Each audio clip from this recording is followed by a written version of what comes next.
Donald Trump's remarks on Ukraine on Monday are far from the biggest announcement the U.S. president could have made. The good news for Kyiv is familiar. Trump has permitted NATO's other members to buy American arms, a wide range of them, it seems.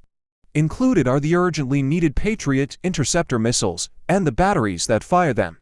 Trump even suggested there were 17 hanging around to spare in one NATO nation. Whatever the precise reality of the arms package NATO eventually affords, it is exactly what Trump suggested at the weekend and exactly what Ukraine needs.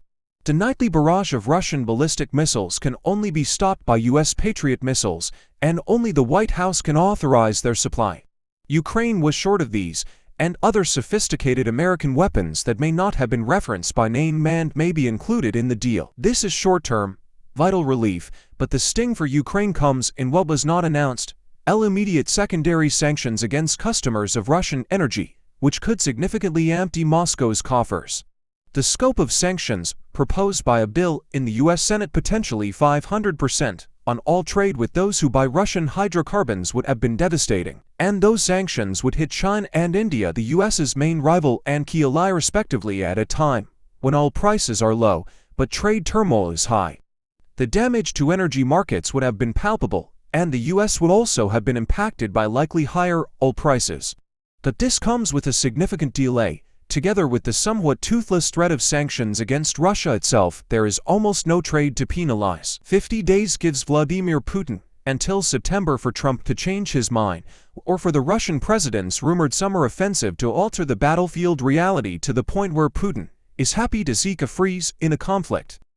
It does create a window in which New Delhi and Beijing may seek to decouple from Russian energy, likely given their dependency and how complex that would be, or perhaps apply pressure on Moscow to end the war. That too is a tough ask for Beijing, whose officials have recently indicated they cannot see Moscow lose the conflict without risking the United States turning its full attention to its rivalry with China. The deadline also shows Trump has yet to give up on the most elusive figment of his Ukraine policy, that the Kremlin actually wants peace, and has yet to be persuaded adequately.